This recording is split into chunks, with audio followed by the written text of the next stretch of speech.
Good morning, fellow coworkers at Professional Business Associates. My name is Jessica and I'm your office manager. And today I'm going to show you the new email that we will be using for our company starting June 1st, 2021, and it is called Outlook. So before I get started on actually composing a new message, what I'm going to do is go into settings because I want my settings a certain way for all of my email messages that will be going out. So I click on this little wheel here. I'm sure you're familiar with it for a common icon for settings. And there's nothing here that I really want to change. So I'm going to go all the way down here and click on View All Outlook Settings. This brings me to the first option, which is Layout. I'm happy with the way my email is laid out at this time, so there's no changes that I'd like to do. So I'm just going to leave it as it is.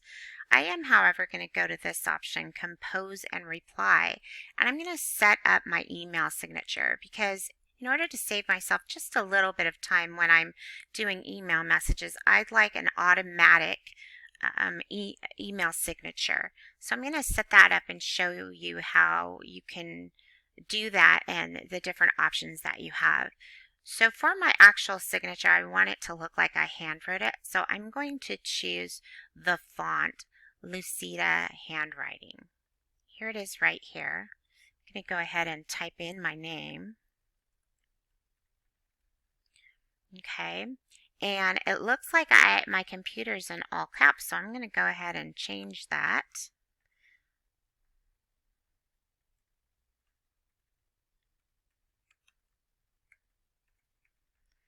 All right, and I want to make sure that my name is larger than my actual title and our company name.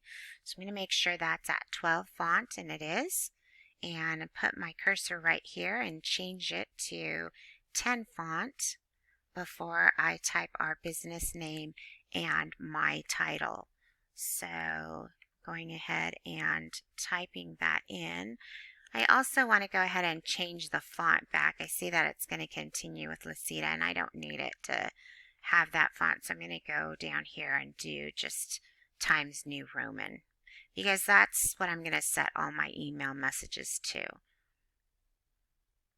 So you see I went ahead and I added in my title along with our company name, and that's what I'm going to have for my signature set. And right here I'm going to click this box to automatically include my signature on any new messages that I compose. And I also want it to automatically reappear when I forward messages or reply to messages. So now I'm going to come down to my message format, and like I said just a little bit ago, I want to set that to Times New Roman font.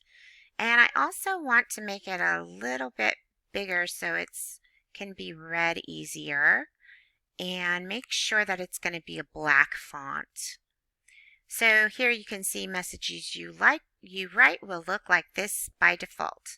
And then it says you can also change the format of your message in the new message window. So we can change it when we're doing our message as well. So I'm just going to check down here to make sure there aren't any changes that I want to do. And I'm going to go ahead, since I did make changes, I'm going to press save so that they do apply to my new message that I'm going to compose. So now that that's saved, I'm going to come down here to customize actions because I want to make sure that I have the signature, insert signature icon on my toolbar. And so I'm double checking to make sure this box is checked, and it is. So there's no changes that I've had to make, so I don't need to save anything. And now I'm going to come down and I'm going to show you how to do an automatic reply just in case you're out of the office for any amount of time, for whether it be a day or if you're going on a nice vacation and going to be gone for a while. So I'm going to check this box telling the computer to send replies only during this time period. I'm going to go ahead and do it for tomorrow so that you can see an example. I'm going to change my start time because I usually start in the morning, not in the afternoon here. I like this ending time. I'm going to block my calendar for this period and just put out of the office as the note. Automatically decline new invitations for events that occur during this period. I'm going to go ahead and check that box, and decline and cancel my meetings during this period.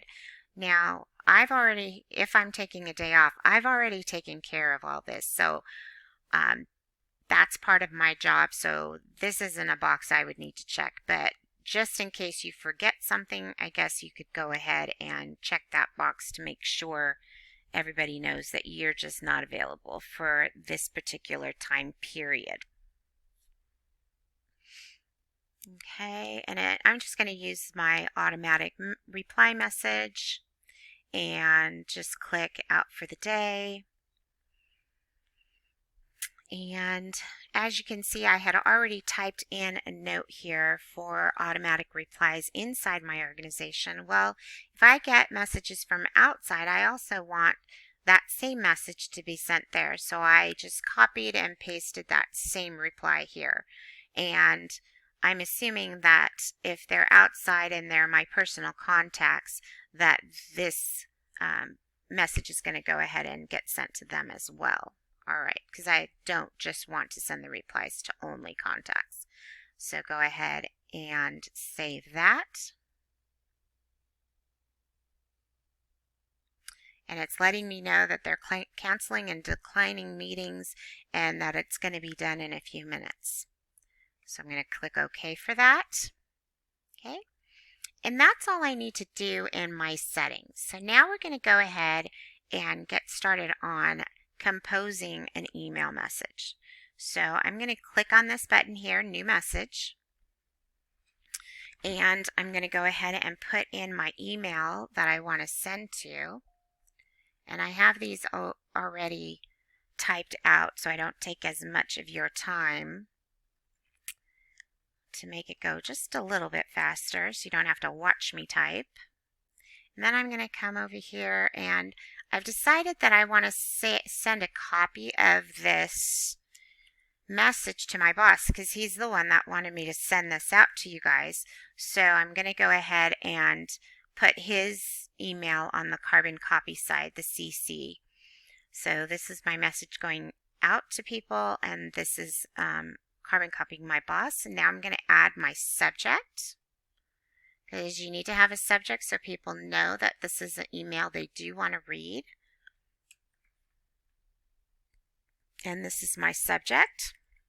And you can see my settings have worked because my signature has automatically been put into the body of the message.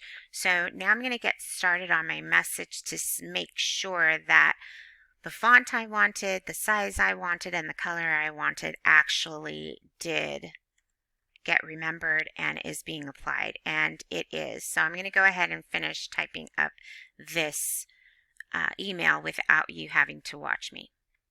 So you can see I finished my email message here, and now what I want to do is I want to go ahead and I would like to add a picture into my email. So I'm going to show you how to do this. And what I did is I went ahead and I saved a picture ahead of time into my computer. So I'm going up, I'm finding that picture, and I'm going to go ahead and open it up and add it here to the body of my email message. Now you can see when you click on it, you can go ahead and play with the size, decide what size you'd really like that picture to be. So I'm just going to make it just a little bit smaller. You can make it bigger if you want, but I'd like it just to stay just a little bit smaller, and I'm going to keep it at this size, put it right above my signature name here. And the last thing that I want to show you today is how to read receipts from people to make sure that they've read your email message. Now, this message is a pretty important message because it's letting everybody know that we're changing emails. That's pretty important. So I want to make sure people are reading my message. So I'm going to go up to these dots here. I'm going to press And I'm going to come down to this option here, Show Message Options. And the message options are sensitivity. It's normal. It's not, you know, that important because we do have some time before June 1st gets here for people to read this email message. So I'm just going to leave the sensitivity at normal. But I'm going to request a read receipt because I do want to keep track to make sure a majority of people are reading this so that the word gets around that the email is changing, so that I don't want people to be surprised on June 1st. So I am clicking this button to request a read receipt, and then I'm pressing OK. All right. So those were the items I wanted to show you as things you can do with Outlook. There's many different things you're able to do with Outlook, and that just gives you a sense of possibilities. And again, according to my email here, please let me know if you have any questions regarding this change and if there's anything you're having difficulty with in trying to figure out when it comes to this new email system, and I will be happy to help you or some of my colleagues that I work with to help you. So thank you so much for your time and listening, and I will look forward to seeing you guys around in the office. Have a great day. Bye-bye.